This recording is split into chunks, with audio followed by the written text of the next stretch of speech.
Hi guys, come here. Everyone is Sebastian. Everyone's in for a wild ride when they watch this, aren't they? The twists and turns. My God. Yes, yes, they are. It's a couple of turns, couple of 360s.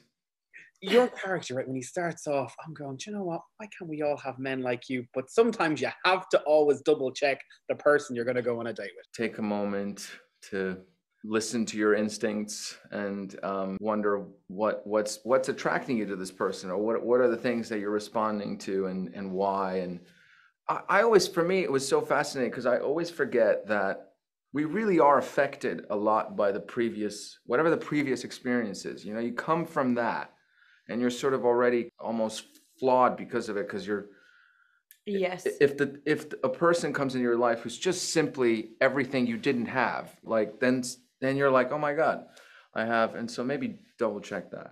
Daisy, I find for me, I watched it with my other half. I'm into rom-coms, and the first 20 minutes to me was a perfect rom-com. I was like, you guys meet at a store. Did you go out? Because I did feel the emotion between the two of you guys, that you get on with each other. Is it a weird thing to say, that it looked like that this is going to be the best relationship that's ever going to happen?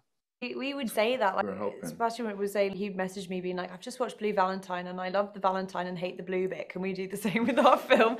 So lovely at the start, and then obviously goes in such a journey. And I think both of us were like, oh, it'd be quite nice to just stay in this rom-com world. But we really did go on, which is good, and definitely made the latter half of filming a lot easier. And personally, would you guys be into gory movies? I know when you were holding on to whatever it was, limbs or anything, was there part of you going, oh, this is gross? Or are you into these type of movies? I honestly, I watch everything, but I was so impressed with the prop department, and because everything was really very carefully stitched together and made. I had actually taken real meat, and not human meat, and camouflaged it around, all sort of just built these body parts from scratch. And so, like, the level of detail and intensity that went into it was, I was kind of blown away by that. It made it very easy as an actor to like work off of that, because you didn't have to imagine this thing in front of you. No CGI wall of anything behind you. I always ask actors if they ever take anything from the set. Was there anything that you took? Was there anything that was not edible that you took?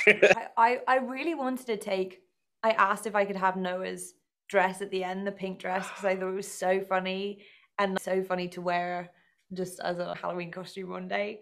Although a bit sad to wear your own costume, being like, I was in a scary film. but yes, I wanted to take that, but they didn't let me have it in case we had to do reshoots. So I didn't take anything. No. Did you? No, I wanted that. I think I wanted that jacket.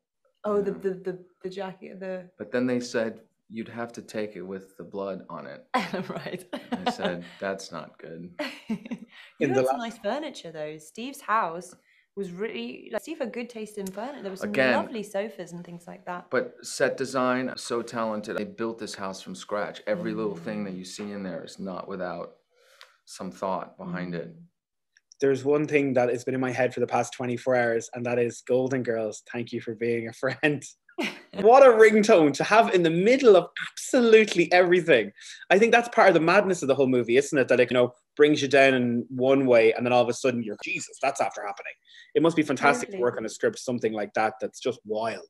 And that script was that song was in the script from the beginning. We had such a good sense already going into it of the tone of it, of that, unsettling humor that comes out of nowhere that makes you laugh and then you feel bad for laughing. I think it does that so well.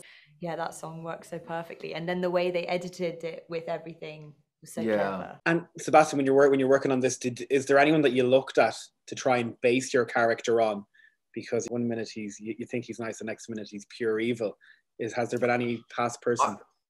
I think I went from watching Before Sunrise, which is one of my favorite movies, and into like true life Jeffrey Dahmer, Inside Copy, and tried to blend the two. But it's really terrifying how much women have been hunted by serial killers for decades. I mean, because I really went all the way to Ted Bundy and like even before, and then there's the Golden State Killer, and then the Green River serial killer, and then It's like and it was all these hitchhiking killers, and it's really terrifying.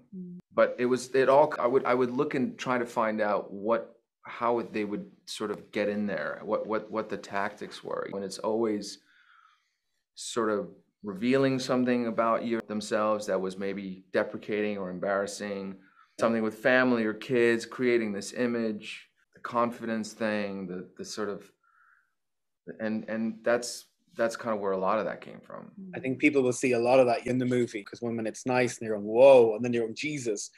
Before I go, I just want to say, Daisy, I'm from Ireland, and people will kill me if I don't ask you a question. Did you know how much people adored you and the graw we've had for you during COVID for normal people? Can we just say, like, fair play? Like, you really did for everybody. Did you feel lovely. That? Thank you. That's so lovely. I said it earlier on, and they're like, you just need to ask one question. Did you notice how everyone just kind of went crazy in Ireland for you, to a point where it was like, wow?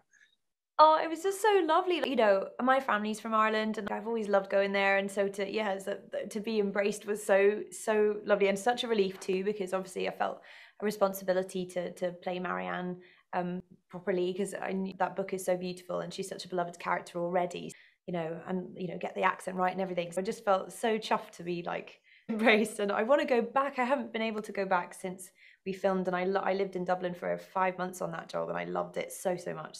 I'm desperate to go back and you know, and visit again. Grand Marshal St. Patrick's Day Parade next year. We're going to do it. I'm there. I completely thought she was Irish when I had seen that. I had no, you were. Thank you. Amazing. Guys, thank you so much for your time today. Thanks. Thank you.